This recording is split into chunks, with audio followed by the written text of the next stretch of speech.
Good morning दोस्तों। स्वागत है आपका सिर मेहताब एजुकेशन में। वीडियो को स्टार्ट करने से पहले वीडियो को लाइक करें, शेयर करें, सब्सक्राइब करना ना भूलें। आज हम डिस्कस करेंगे राजपूतों की उत्पत्ति, उदय और अधिवासन के संबंध में का पार्ट 2। पहले हमने डिस्कस किया था राजपूतों की जो उत्पत्ति है उनके बारे में विद्वानों को क्या मत हैं। आज हम डिस्कस करेंगे राजपूतों की जो शाखाओं की उत्पत्ति है उनके बारे में विद्वानों को क्या मत हैं। ठीक है दोस्तों, बहुत ही अच्छा टॉपिक है। चलिए स्टार्ट करते हैं।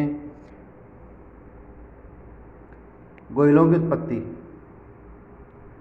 गोयलों की उत्पत्ति के बारे में डॉक्टर डी आर भंडारकर कहते हैं कि ये जो ब्राह्मण वंश ब्राह्मण वंश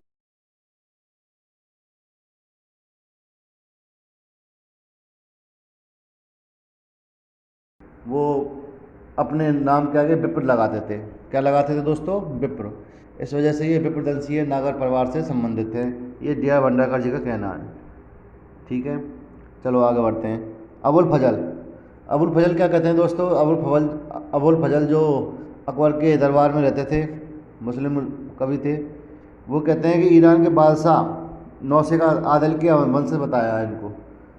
ईरान के जो बादशाह थे नौसे का आदिल, उनका वंशज हैं दोस्तों गोहिल। जो गोहिल जो मेवाड़ में राज करते थे दोस्तों।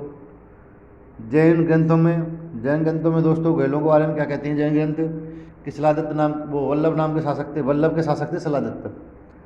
वल्लभी के शासक थे शिलादित्य। उन पर आक्रमण हुआ था विदेशियों का। विदेशियों का आक्रमण होने के बाद वो तो वीरगति को प्राप्त हो गए थे, लेकिन उनकी जो पत्नी थी वो जो गर्भवती थी वो बच्चे को लेके और किसी गुफा में छिप गई थी। तो वहाँ पर जिस बच्चे का जन्म हुआ उसको गोहेल या ग्वादित्य आदि नामों से जाना गया। ये जैन जैन ये दोस्तों जैन ग्रंथों का मत है। गोपीनाथ जी क्या कहते हैं दोस्तों? गोपीनाथ शर्मा जी वो भी इन्हें ब्राह्मण वंशी बताते हैं, जैसे डॉक्टर डी आर भंडारकर बताते हैं। लेकिन गोपीनाथ जी हवाला देते हैं दोस्तों कुंभलगढ़ प्रशस्ति का। कुंभलगढ़ प्रशस्ति में बापा रावल को बप्पा रावल के नाम के आगे विप्र शब्द का प्रयोग किया गया है। ये भी हवाला बप्पा रावल का ही देते हैं दोस्तों गोपीनाथ जी भी। गोयलों गोयलों के कवि थे श्यामल दास। वो क्या कहते हैं कि जो क्षत्रिय की 36 शाखाएँ हैं क्षत्रियों की, उन 36 शाखाओं में से एक थे गोयल। तो ये दोस्तों गोयलों के बारे में मत थे। गोयलों की उत्पत्ति उदय के बारे में मत थे, ये कैसे आए क्या हुआ, सबके अपने अपने मत हैं और सारे विद्वान एक मत नहीं है।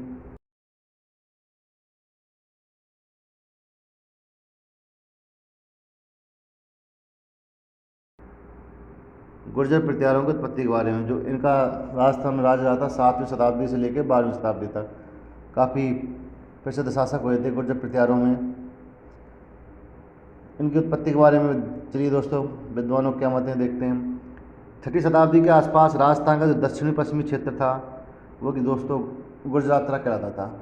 दक्षिणी पश्चिमी राजस्थान का सिरोही, आपको पाली, बाड़मेर कुछ हिस्सा, जोधपुर, ये दोस्तों गुजरातरा कहलाता था। गुजरातरा जो गुजरात आज का गुजरात है उसी को दोस्तों पहले गुजरातरा क्षेत्र कहा जाता था। ठीक है, कुछ इतिहासकार से गुर्जर जाति से उत्पन्न मानते हैं और कुछों का कहना है कि जो गुजरातरा क्षेत्र था इस वजह से ये गुर्जर कहलाए। तो विद्वानों का एक मत नहीं है इसमें भी दोस्तों। तो मिस्टर जैक्सन क्या कहते हैं? मिस्टर जैक्सन कहते हैं, बॉम्बे गजेटियर था एक अखबार, उसमें लिखते हैं थे कि जो प्रत्याहार हैं उनको विदेशी बताते हैं। ये प्रत्याहारों को विदेशी बताते हैं और जो भारतीय गुजरात में आकर बस गए। मिस्टर जैक्सन जी का मत है ये। कवि चंद्रबरदाई जी क्या कहते हैं अपने ग्रंथों में पृथ्वीराज रासो में कि प्रत्याहारों को गुरु वशिष्ठ के आबू पर्वत किए गए यज्ञ से अग्निकुंड से उत्पन्न बताया है। गुर्जर प्रत्याहार जो थे उनके बारे में कहते हैं दोस्तों चंद्रबरदाई जी कि जो गुरु वशिष्ठ ने आबू पर्वत पर यज्ञ किया था उस यज्ञ से जो जाति उत्पन्न हुई थी वो गुर्जर प्रत्याहार थे। ठीक है दोस्तों,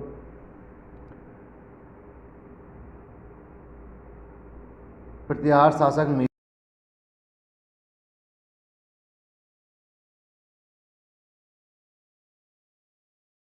दोस्तों ये जो मैं पॉइंट आपको पढ़ा रहा हूँ, इन पॉइंटों को आप पॉइंट याद रखना। इस तरह के ही क्वेश्चन एग्जाम में आते हैं, आजकल आसान क्वेश्चन कोई नहीं आता है दोस्तों। पॉइंट आपको याद रखने हैं। प्रत्यार शासक मेहरभोज का एक ग्वालियर का अभिलेख है जिसमें नागभट्ट जो थे गुर्जर प्रत्यार, उनको राम का प्रत्यार एवं विशुद्ध क्षत्रिय बताया है। चलिए आगे चलते हैं। कैनेडी थे जो दोस्तों, कैनेडी ने प्रत्यारों को ईरानी मूल का बताया है। कैनेडी ने ईरानी प्रत्यारों को ईरानी मूल को बताया है। इन्होंने ईरानी और प्रत्यारों के सूर्य उपासक होने का मुख्य आधार बताया है। कैनेडी क्या कहते हैं दोस्तों कि जो प्रत्यार थे वो ईरानी थे, क्योंकि ईरानी भी और गुर्जर प्रत्यार दोनों ही सूर्य के उपासक थे, सूर्य की वंदना करते थे, सूर्य की स्तुति करते थे, इसलिए दोनों में समानता मिलती है, ईरानियों में और गुर्जर प्रत्यारों में, जो कि सरासर गलत है। अब क्या आगे चलते हैं। हर्नले, स्मिथ, ब्यूलर आदि विद्वानों ने प्रत्यारों को विदेशी हूण की संतान बताया है।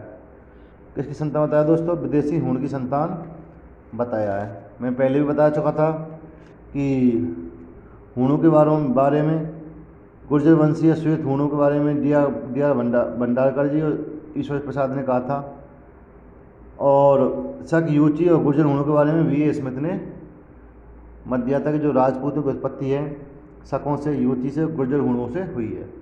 ये वी ए स्मिथ ने अपना मत दिया था इस बारे में। चलिए आगे चलते हैं। डॉक्टर डी आर भंडारकर ने राजपूतों की उत्पत्ति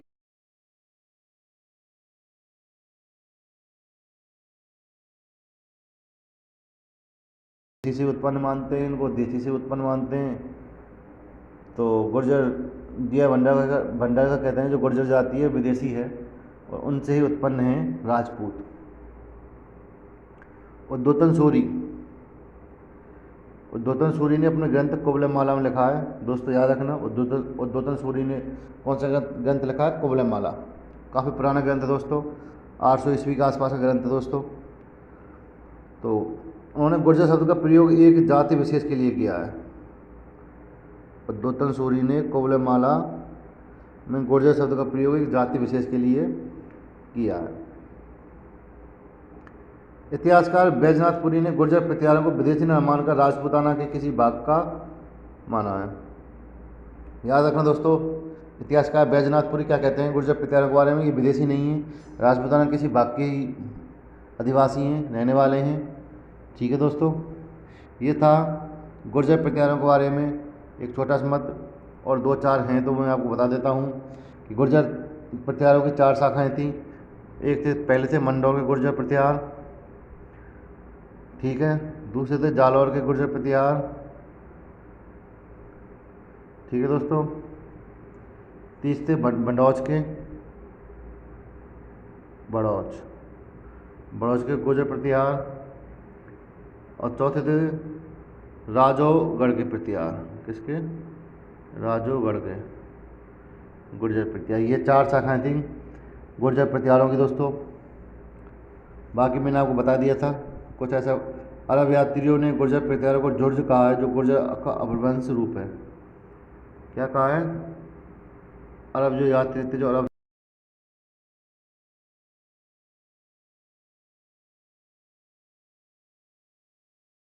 का ही अपभ्रंश रूप है। स्कंद पुराण में याद रखना दोस्तों, स्कंद पुराण किसने लिखी थी? किसके समय लिखी गई थी? समुद्रगुप्त के समय। उसमें गुर्जरों का उल्लेख किया गया है। ठीक है दोस्तों।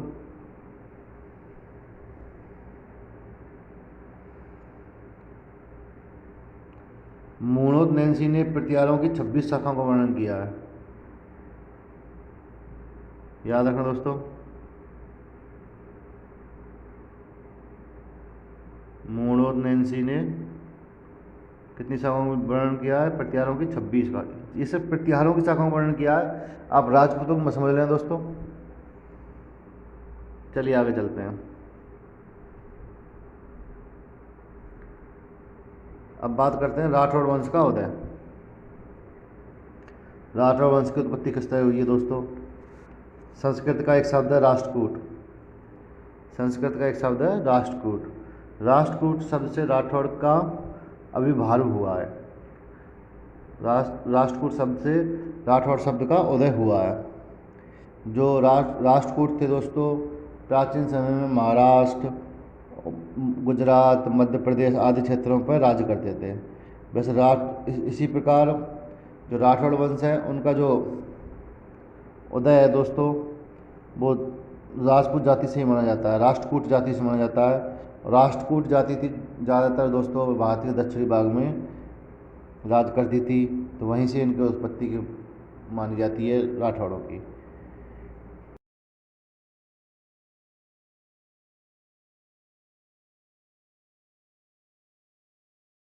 ये मूणोद नैन्सी क्या कहते हैं? राठौड़ों को कन्नौज से आना सिद्ध किया है। मूणोद नैन्सी जोधपुर के दरबार में रहते थे।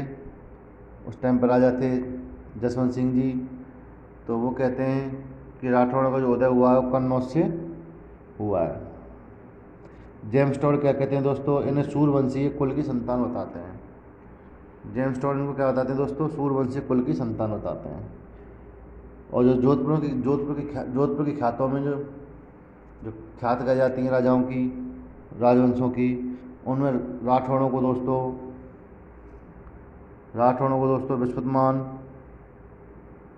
विश्वतमान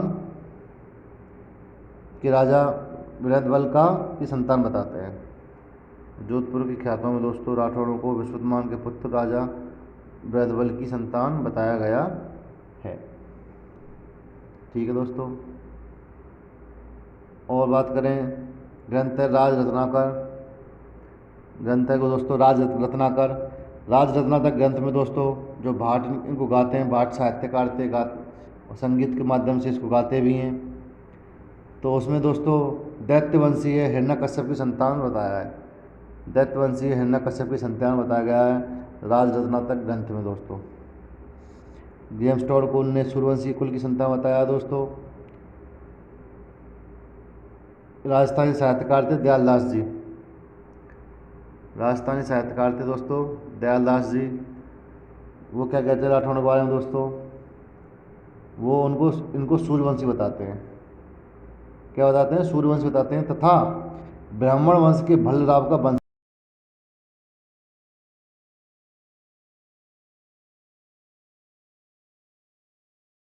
बताया गया है। ठीक है दोस्तों, ये थे विभिन्न विद्वानों के मत राठौड़ की उत्पत्ति के बारे में। ठीक है दोस्तों, आगे बढ़ते हैं। एक मत और जोड़ लीजिए दोस्तों, मैं इसको लिखना भूल गया हूँ कि राष्ट्रकूट शासक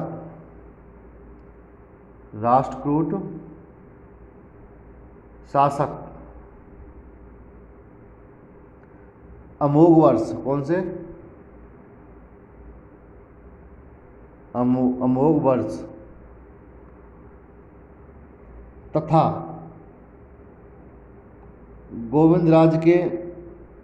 राठौड़ गोविंदराज के समय का ताम्रपत्र है खंबात। कौन सा?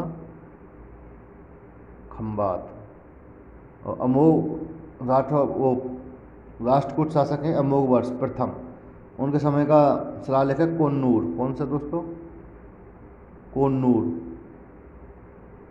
कोन्नूर तो है आपके अमोघ वर्ष का किस समय का, और खंबात है राठौड़ गोविंदराज के समय का।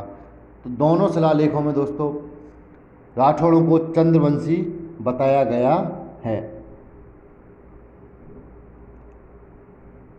ये थी राठौड़ों की उत्पत्ति उदय के बारे में। वैसे राठौड़ों की राजस्थान में 4 शाखाएं, उनके बारे में हम जब इनका डिटेल से जानकारी लेंगे तब डिस्कस करेंगे। चलिए आगे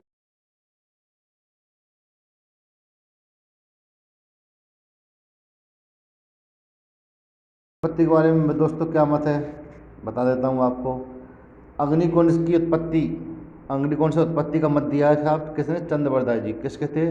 पृथ्वीराज चौहान के दरबारी कवि थे चंद्रवरदाई जी। और सूरमल मिश्रण और मूणोत नैन्सी, तीनों मूणोत नैन्सी राठौड़ों के थे दरबारी कवि, और सूरमल मिश्रण बूंदी के थे, हाड़ाओं के।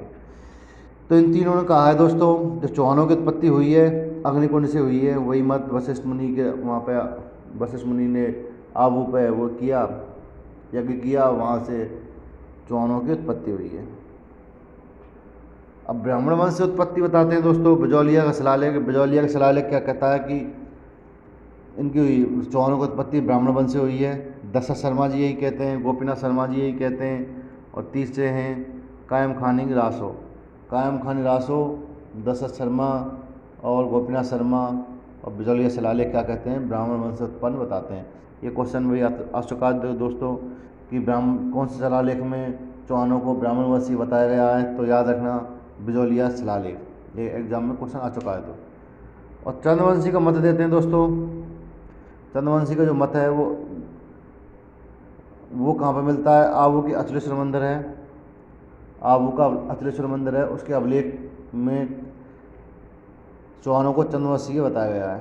और हाँसी का अभिलेख है दोस्तों, उसमें भी चौहानों को चंद्रवंशी बताया गया है।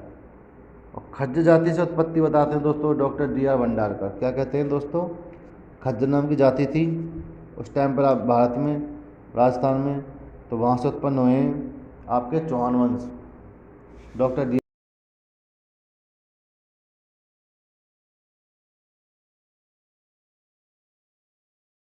क्या दोस्तों? कछुआओं की उत्पत्ति।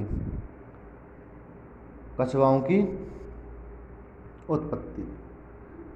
कछुआ स्वयं को भगवान राम के पुत्र कुश का वंशज मानते हैं। क्या कहते हैं? कछुआ भगवान राम के वंशज मानते हैं अपने आप को।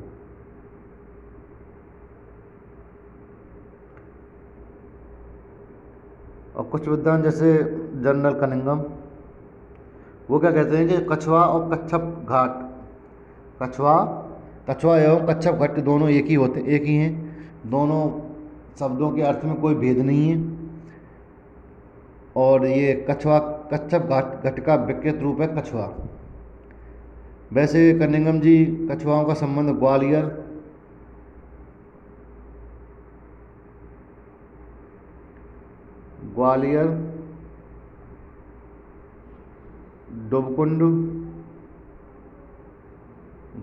डुबकुंड एवं नर्मद से मानते हैं। कहाँ से मानते हैं? नर्मद से। और सूरमल मिश्रण जी इन्हें कुर्म नामक रघुवंशी के वंशज मानते हैं। कुर्म नाम का तो रघुवंशी था, उनका वंशज मानते हैं सूरमल मिश्रण जी। तो दोस्तों ये थे हमारे राजपूतों की शाखाओं के उत्पत्ति के बारे में। गोयलों की उत्पत्ति, राठौड़ की उत्पत्ति, चौहानों की उत्पत्ति, कछुआओं की उत्पत्ति के बारे में विद्वानों के मत थे। ठीक है दोस्तों, आज का टॉपिक इस तरह कंप्लीट होता है। मिलते हैं नेक्स्ट वीडियो में, तब तक के लिए धन्यवाद। जय हिंद।